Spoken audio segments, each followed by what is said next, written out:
سیاسی تحریکوں کا حصہ بن کے کچھ نہ کچھ ذہن میں آ ہی جاتا ہے، خاص کر جب آپ جیل کاٹ کے نکلتے ہیں۔ یہ جمہوریت کا بازار ہے صاحب،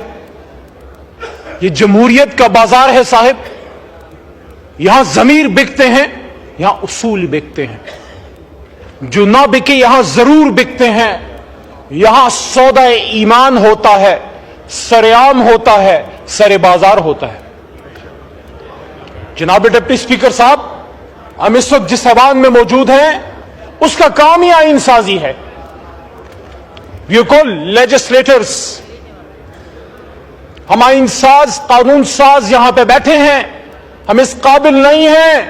لیکن اللہ تعالیٰ نے، آپ کی توجہ چاہیے مجھے، اللہ تعالیٰ نے 25 کروڑ عوام کی طاقت اور اپنی برکت سے ہم میں استطاعت دی ہے کہ ہم اپنی ذات سے نکل کے اس سبز ہلالی پرچم اور اس بابائے قوم کی فرمودات کی روشنی میں اس ملک کو ملک بنا سکیں، جس کے لیے برصغیر پاک و ہند کی گلی گلی کوچے کوچے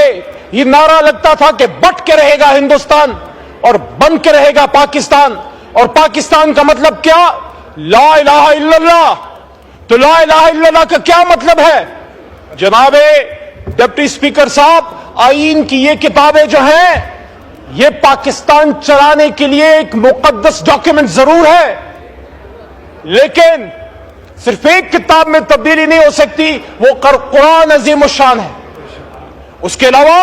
ہم نے کبھی بھی یہ نہیں کہا کہ آئین میں تبدیلی نہیں ہو سکتی، قانون سازی نہیں ہو سکتی، because constitution is a living document.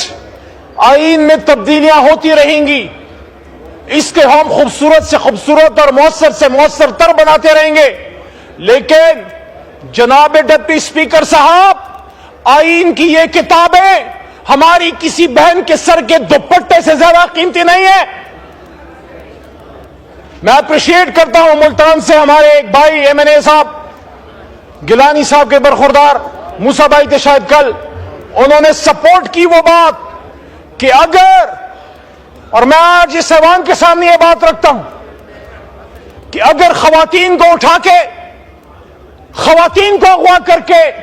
بچوں کے سینوں سے پلاسوں کے ذریعے گوشت نوچ کے اور ان کی آوازیں ان کی ماں کو سنا کے آپ نے قانون سازی کرنی ہے، شرم کا مقام ہوگا۔ جناب ڈپٹی اسپیکر صاحب، میں نہیں چاہتا تھا میں نام لوں، لیکن تاریخ کی درستگی کے لیے ضروری ہے۔ گھر کے سامنے سابق وزیر خارجہ جناب شاہ محمود قریشی صاحب کی بہو، ہماری بہن، میرے چھوٹے بھائی زین قریشی کی گھریلو خاتون وائف کو جب نقاب پوشوں نے اغوا کیا، میرے بھائیوں، میرے دوستوں، آپ اگر اس بات پہ سٹینڈ لے لیتے جب اس ایوان میں آپ کے اور میرے 10 بھائیوں کو اٹھا کے لے گئے رات کو، آج تک 9 ستمبر کی رات تھی وہ، آج ہم 18 اکتوبر کو رو رہے ہیں۔ جناب سابق وزیر اعظم صاحب، راجہ صاحب، بے نظیر صاحبہ کی شہادت صرف آپ کا نقصان نہیں، ہم سب پوری قوم کا نقصان تھا، لیکن آج جب ہم بے نظیر کی شہادت کی بات کرتے ہیں، آپ مجھے بتائیے اس ایوان کے اندر سے جب آپ کے ایم این ایز کو نقاب پوش اٹھا کے لے گئے، میرے استاد محترم جو شہید ہو گئے، لطیف افریدی لالا، جو پختونوں کی شان تھے، اس بھٹو ریفرنس کیس میں وہ امائکس تھے، اور میں ان کے ساتھ 2011 سے سپریم کورٹ آتا تھا۔ بھٹو صاحب کے اس کیس میں میں ان کے ساتھ وہاں سپریم کورٹ میں آتا تھا، ہمارے سامنے وہ کیس چلا، لیکن پھر نہیں پورا ہو سکا۔ لیکن میں اپریشیٹ کرتا ہوں آج کی سپریم کورٹ کو اور جج صاحبان کو، منصور صاحب اور ان کے ساتھ جتنے ساتھی ان کے ججز ہیں، کہ آج انصاف کرنے کی کوشش کی گئی 50 سال بعد کہ بھٹو صاحب کا ریفرنس جو ہے اس کا فیصلہ کیا گیا کہ وہ فیصلہ غلط تھا، لیکن میں تو اس وقت ایوان میں نہیں تھا، میں تو اس ایوان سے باہر تھا، اور میں نے یہاں پہ کھڑے ہو کے موجودہ وزیر اعظم شہباز شریف صاحب کے سامنے یہ بات رکھی کہ جب سابق وزیر اعظم جناب عمران خان صاحب پہ جانی حملہ وزیر آباد میں ہوا، آپ کا سیاسی اختلاف ہوگا، لیکن کیا آپ کا فرض نہیں تھا بطور وزیر اعظم پاکستان کہ بہت ہو گیا، لیاقت علی خان صاحب، بھٹو صاحب، بے نظیر صاحبہ اور بہت سے، ہم یہ نہیں ہونے دیں گے اور وزیر اعظم کو شہید نہیں ہونے دیں گے۔ عمران خان تو گولی کھا کے، آپ نے کہا کہ 18 اکتوبر کو آپ کے کارکن بے نظیر صاحبہ کے ٹرک پہ وہ گئے اور انہوں نے کوشش کی کہ اپنے لیڈر کو بچا سکیں۔ ان لوگوں کا بھی پتہ کریں جو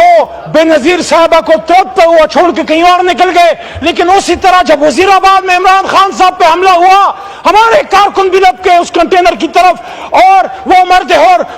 بحران جب باہر نکلا تو اس نے اسی طرح ہاتھ اٹھایا ہوا تھا، بدن پہ گولیاں کھا کے۔ عمران خان ڈرا نہیں تھا، جھکا نہیں تھا، خون نکل رہا تھا بدن سے، لیکن ہاتھ مکہ بلند تھا اسلام کے دشمنوں، پاکستان کے دشمنوں کے خلاف، آپ کے خلاف نہیں۔